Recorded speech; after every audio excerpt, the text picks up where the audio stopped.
तो फ्रेंड्स, जैसे कि आपने मेरा थंबनेल देख लिया होगा, तो चलिए हम लोग साथ में ITR 2 फाइल करते हैं। ITR 2 फाइल करने के लिए इनकम टैक्स की ऑफिशियल वेबसाइट पे लॉगिन कर लेते हैं। यहाँ पे आप अपना पैन डालिए। पैन डालने के बाद नेक्स्ट करके इस पर आप अपना पासवर्ड डाल दीजिए। पासवर्ड डालने के बाद देखिए कुछ ऐसा इंटरफेस हमको दिखता है और यहाँ पे एक ऑप्शन आता है फाइल नाउ का। बट इसके पहले मैं इनका फॉर्म 26 जो कि आपको यहाँ से मिलेगा, आप ई फाइल पे जाते हैं, इनकम टैक्स रिटर्न पे जाके व्यू फॉर्म 26 यस इसको डाउनलोड करोगे, देन आप AIS भी अपना एक बार चेक कर लेंगे। सो देखिए यहाँ पे मैंने AIS पे क्लिक किया है। सो कुछ ऐसा आपको AIS ओपन होकर के दिखने वाला है। ये देखिए अब यहाँ पे टैक्स पेयर की इन्फॉर्मेशन आपको यहाँ पे दिखने वाली है। तो सैलरी, डिविडेंड, इंटरेस्ट, ये सब इनके पास इनकम आ रही है। अब फाइल नाउ पे क्लिक करते हैं, हम ऑनलाइन मोड सेलेक्ट करते हैं, कंटिन्यू करते हैं। अब यहाँ पे सेलेक्ट करते हैं start new filing. Start new filing के बाद हम इंडिविजुअल कर रहे हैं तो इंडिविजुअल ऑप्शन सेलेक्ट करते हैं एंड ITR फॉर्म।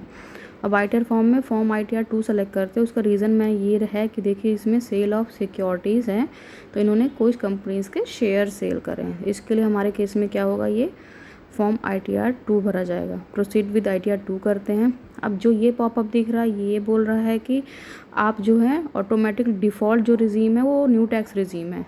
ठीक है, फर्स्ट ये टैक्सेबल इनकम हमारी ज़्यादा है, वो ऑप्शन सेलेक्ट कर लेते हैं, कंटिन्यू क्लिक करते हैं। यहाँ पे बहुत सारे शेड्यूल्स आपको दिख रहे हैं इनकम के, फिर यहाँ पे है डिडक्शन के, टैक्स के।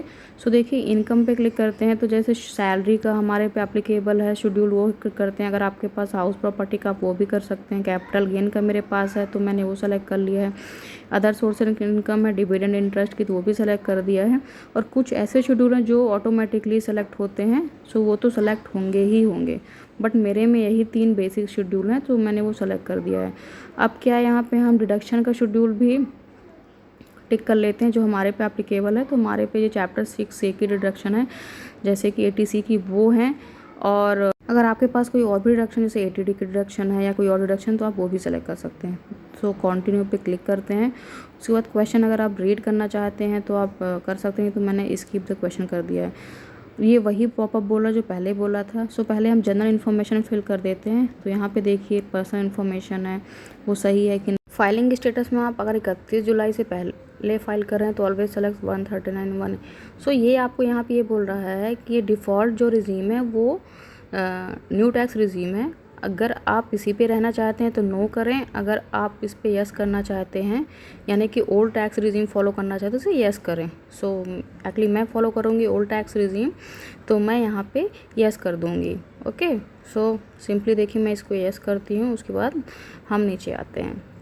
अब जैसे नीचे आते हैं तो आपको रेसिडेंशियल अपना स्टेटस सेलेक्ट करना पड़ेगा। तो हम रेसिडेंट हैं एंड यहाँ पे 182 डेज से ज़्यादा पे हैं, ये ऑप्शन सेलेक्ट कर लेते हैं। ये जो है ये हम लोग के केस में नो ही रहता है ज़्यादातर। हम FPI नहीं है या कि फिर लीगल रिप्रेजेंटेटिव नहीं है, डायरेक्टरशिप नहीं है, किसी भी अनलिस्टेड कंपनी की शेयर होल्ड नहीं कर रहे हैं, और इसको सेव कर लेते हैं। ठीक है, बैंक डिटेल में आपको एटलीस्ट 1 बैंक अकाउंट वैलिडेट करना होता तो आप वो कर लीजिएगा, और आप और भी जितना चाहे उतना बैंक इसमें ऐड कर सकते हैं अगर आपके पास हैं तो। अब हम जाते हैं नेक्स्ट शेड्यूल में, दैट इज़ सैलरी का शेड्यूल है। सो यहाँ पे आप अपना ग्रॉस सैलरी डाल दीजिएगा। एम्प्लॉयर 1, एम्प्लॉयर 2 ऐसे होता है। सो अगर आप एक ही एम्प्लॉयर के साथ हैं, ड्यूरिंग ईयर चेंज नहीं किया, तो यहाँ पे एम्प्लॉयर की डिटेल देख लीजिएगा और सही है कि नहीं। और यहाँ पे आप नेचर ऑफ एम्प्लॉयमेंट में प्राइवेट एम्प्लॉय हैं तो अदर सेलेक्ट कर लीजिएगा। अब यहाँ पे आप सैलरी अपनी डालिएगा, वो आप के पास फॉर्म 16 होगा, आप उससे मैच कर लीजिएगा एक बार, और उतनी ही सैलरी आपको यहाँ पे डालना है। सो ये देखिए 646981 ये हम यहाँ पे डाल देते हैं। ठीक है, सो यहाँ पे आपके पास एक ये होता है कि आप ये डिवाइड भी कर सकते हैं, आपको बेसिक सैलरी कितनी है, HRA कितना है, इसके अकॉर्डिंग। सो मेरे केस में क्या है ना, HRA भी मिला हुआ है क्लाइंट को, देखिए हाउस रेंट अलाउंस, तो मैं सारा का सारा सैलरी बेसिक सैलरी पे नहीं डाल सकती, अदरवाइज़ मैं ये HRA इनकम टैक्स की वेबसाइट पे क्लेम नहीं कर पाऊँगी। तो मुझे अब क्या है, सैलरी स्लिप से देखना पड़ेगा इसको बेसिक सैलरी कितना मिला है और HRA साल भर में कितना मिला है। तो उसके हिसाब से देखिए मैंने बाइफरगेशन करके डाल दिया है इसको, HRA इतना, बेसिक सैलरी इतना। सो देखिए एक बार आप नेट सैलरी फिर मैच कर लीजिए, कहीं कुछ डिफरेंस ना आया हो, तो कोई भी डिफरेंस नहीं है। उसके बाद यहाँ पे कुछ अगर और आपको परक्यूजिट मिले हुए हैं या कुछ और in profit in लिeu of salary अगर आपके फॉर्म 16 में हैं तो आप डालिएगा, अदरवाइज़ आपको डालने की कोई वैसे ज़रूरत ही नहीं है। ऑब्वियसली सेव कर लेते हैं इस डिटेल को। नीचे पे अगर आप पे अलाउंसेस हम डालते हैं। तो अलाउंसेस में मेरे पास सिर्फ क्या है, हाउस रेंट अलाउंस है। तो हाउस रेंट अलाउंस मैं फॉर्म 16 से मैच करके उतना ही अलाउंस डाल लेती हूँ। ये देखिए 61733 का इनको हाउस रेंट अलाउंस मिला हुआ है। तो ये हाउस रेंट अलाउंस यहाँ पे डाल करके इस डिटेल को सेव कर लेते हैं। तो ये देखिए सैलरी की ऑलमोस्ट डिडक्शन हो गई है। ये स्टैंडर्ड डिडक्शन जो है 50,000 की ऑटोमेटिकली आ जाती है। तो ये सैलरी का शेड्यूल हमारा कंप्लीट हो जाता है।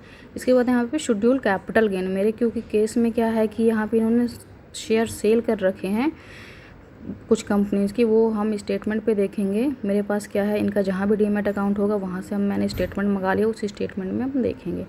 सो देखिए शेड्यूल कैपिटल गेन में मेरे में जो एप्लीकेबल है short term and long term दोनों ही कैपिटल गेन है। तो मैंने ये दोनों ऑप्शन उसी के हिसाब से टिक कर लिए हैं। अब ये देखिए, अब चलिए इसमें मैं आपको 1 बाय 1 फिल करके दिखाती हूँ। तो चलिए पहले हम क्या करते हैं, सेक्शन 112A यानी कि जो लॉन्ग टर्म शेयर अगर आपने सेल करें उसको रिप्रेजेंट करता है, तो उसको देखते हैं। अगर आपने सेल 31 जनवरी 2018 के बाद में सेल किया है, तो ऑब्वियसली मेरा 2018 के बाद के ही सेल है। तो यहाँ पे option cost of acquisition and full value of consideration देखना है। तो चलिए वो देखते हैं हम स्टेटमेंट से। तो देखिए फुल वैल्यू ऑफ कंसिडरेशन मतलब आपने मतलब शेयर्स कितने में सेल करे हैं। सो सेल वैल्यू उनकी जो है वो यहाँ पे डालने हैं फुल वैल्यू ऑफ कंसिडरेशन में, तो वो डाल देते हैं। उसके बाद कॉस्ट ऑफ एक्विजिशन में हम परचेज़ वैल्यू डाल लेते हैं। सो ये देखिए परचेज़ वैल्यू भी इनकी यहाँ पे है, तो इस पर परचेज़ वैल्यू डाल लेते हैं। नीचे कुछ है, अगर आपने शेयर ट्रांसफ़र वगैरह किए हैं तो उसके कनेक्शन में अगर आपने कुछ खर्चा किया हुआ है, बट ये देखिए जो थोड़े बहुत खर्चे आ रहे हैं बहुत ही माइनर से खर्चे हैं, ये कंसिडर नहीं किए जाते हैं, तो इनको ज़ीरो डाल के मैं सेव कर लेती हूँ। सो ये देखिए ये हमारे कैपिटल गेन की जो है इन्फॉर्मेशन सेव हो गई है यहाँ पे, ठीक है। फिर शेड्यूल ऑफ अदर सोर्सेज में मेरे पास डिविडेंड की इनकम है, इंटरेस्ट की इनकम है, ठीक है। सो देखिए इंटरेस्ट जो है सेविंग वैन का इंटरेस्ट है 1978 रुपये, तो 1978 रुपये का मैं वहाँ पे आगे पे जाके डिडक्शन भी क्लेम कर लूँगी, ठीक है। 10,000 रुपये तक की सेविंग बैंक अकाउंट में डिडक्शन मिलती है, उसको क्लेम कर लेंगे। ये देखिए ये शेड्यूल है, इस शेड्यूल पे देखिए मेरा यहाँ पे शेड्यूल 6 है जो कि डिडक्शन को रिप्रेजेंट करता है। इसमें देखिए एटीसी की मेरे पास कुछ डिडक्शन है, तो मैं यहाँ पे वो एटीसी की डिडक्शन एक बार फॉर्म 16 में भी देख लेती हूँ कितनी है, ये देखिए। और ये एटीसी की डिडक्शन जो है जो फॉर्म 16 में वो मैं यहाँ वो अपन इनकम टैक्स साइट पे यहाँ पे डाल देते हैं। उसके बाद मैंने आपको बताया हुआ है कि ATTTA की डिडक्शन जो है इंटरेस्ट अगर आपने सेविंग बैंक अकाउंट से अर्न किया तो उसकी डिडक्शन आपको 10,000 रुपये तक की मिल जाती है। तो ये 1978 रुपये का है, तो ये भी हम डाल देते हैं। देखिए 1978 रुपये का इंटरेस्ट है, तो डाल देते हैं और इसको यहाँ पे सेव कर लेते हैं, ठीक है। उसके अलावा इनके पास और कोई डिडक्शन है नहीं। अब देखते हैं हमने सारे शेड्यूल भर लिए हैं ना अपने, हाँ सारे शेड्यूल सैलरी का है, कैपिटल गेन का, इंटरेस्ट यानी अदर सोर्सेज का है एंड डिडक्शन वो सब डाल दिया है।